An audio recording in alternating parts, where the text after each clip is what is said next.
Бәріне сәлем оқушылар, сендермен бірге Дамир ағай, ОБТ эксперті, Geonline жобасының жетекшісі. Қазір саған 5 минутта плюс 15 ұпай қосу жолын үйрететін болам. Кеттік. ОБТ-ға санаулы күндер қалғанда барлығында қорқыныш пен үрей де басым болады. Бірақ білімнен бөлек тест кезінде бал қосуға көмектесетін арнайы стратегиялар бар екенін білесің бе? Бүгін мен саған дайындық кезінде және тест залында қолдану керек ең маңызды ережелер жөнінде айтатын болам. Соңына дейін көр. Алғашқы ереже тестке бір күн қалғанда толық тынығу. Жаңа ақпаратты оқыма, миындағы файлдарды реттеу қажет. Бұл күні серуенде, жақсы тамақ іш және өзіңді психологиялық тұрғыдан дайында. Мен қолымнан келгеннің бәрін жасадым, ертең бәрі жақсы болады деп өзіңді сендір. Толық ұйықтап, миыңды демалдыр. Екінші күні тест басталды. Не істейсің?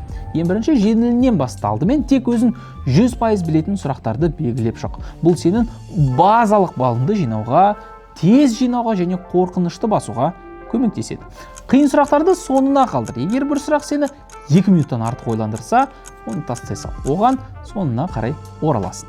Келесі кеңес исключение жаса. Дұрыс жауапты іздеме, қатесін өшір. Ақылға қонымсыз екі жауапты сызықтасаң, дұрыс жауапты табу мүмкіндігін 50%-ға бірақ көтеріледі. Сол себепті осыны қолдан. Тағы да бір кеңес, бұл үзіліс жаса. Әр 40-50 минут сайын 1 минутқа тоқтап, терең тыныс ал. Көзіңді жұм. Бұл сенің зейініңді 2-3 есе арттырады. Ең басты қателік тестті ерте аяқтап шығып кету. Асықпаш. Соңына дейін отыруға тырыс. Жауаптарында қайта тексер. Кейде техникалық қателер арқылы оқушылар просто так 5-10 ұпай жоғалтып кетуі мүмкін.